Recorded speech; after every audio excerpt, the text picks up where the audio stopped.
my name's Melanie. I sustained a mild traumatic brain injury in a bike incident in 2017. It was my second case manager and my rehab team who said, look, brain injury hasn't been explored here. We need to look at this. And then I think I saw three neuropsychologists over a set amount of time, and they all came up with the same. It was a visual spatial brain injury. It's classed as mild, but obviously because I was so active before and spinning lots of plates, it was massive to me. I just wasn't used to my brain not behaving how it did before, and and the cognitive fatigue. I don't think I fully understood fatigue until I experienced it myself.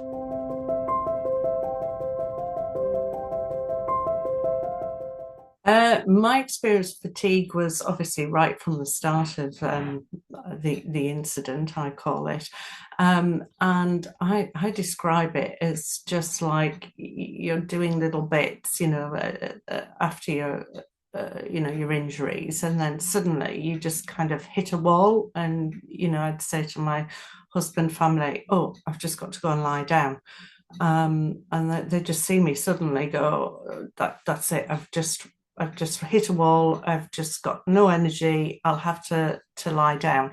And then I describe it as though there's just no battery life. I'm just running on flat. So driving was massive for me, but again, I had PTSD. So I didn't sort of know, what was the physical, what was the PTSD, what was the cognitive. And then it was different things like starting to go out with friends, into like out for a coffee. And then, again, pre-incident, noise didn't bother me, but sort of being in a cafe where it was noisy and there was,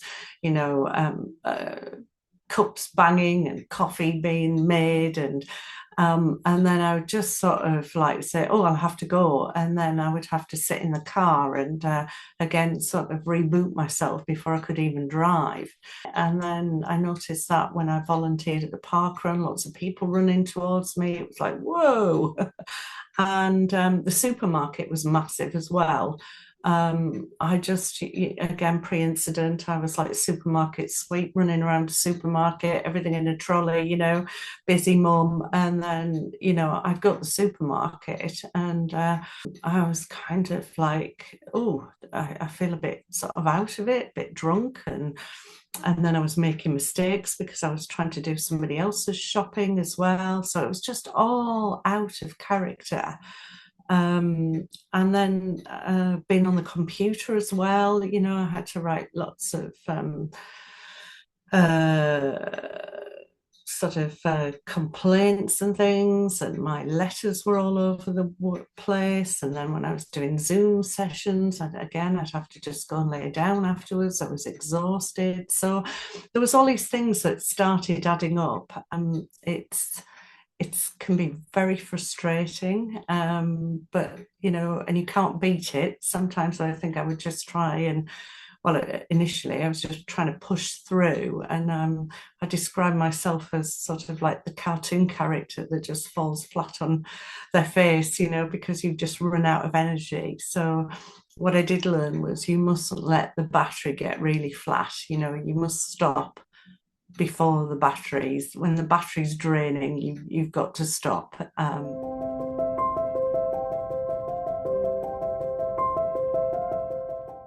So I have to take fatigue breaks during the day. So they are designated between 1:30 and 4:30 in the afternoon, where I just go and lay down on the sofa, and I shut my eyes, and I may have the telly on in the background sometimes, but I just reboot, as I say.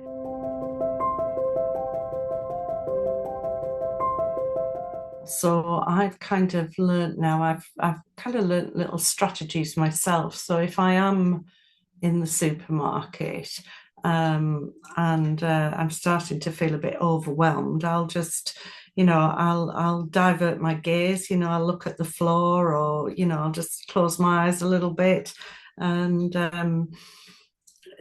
especially if I'm waiting at a till point, that's quite a good strategy, just close your eyes, and it just kind of dampens things down for me.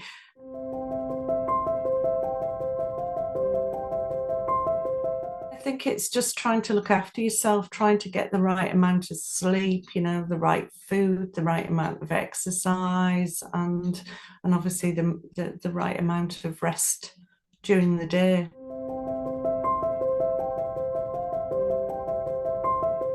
Obviously, the big thing is that fatigue is invisible, so people can't see it. Whereas, when you've got a sling on your arm and you've got bruising all over you, and you're walking slowly, people can see that, but they can't see fatigue.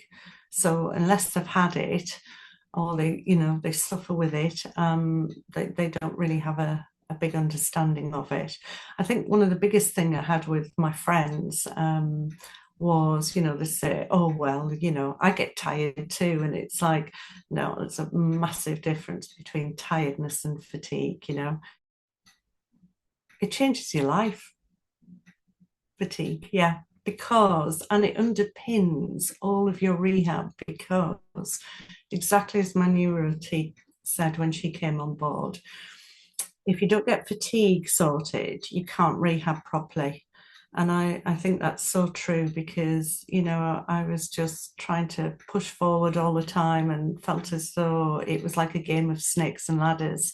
I'd do something one day and I'd be over the moon, and then you'd climb the ladder, and then sort of the next day the snake would have got you and pulled you back down again.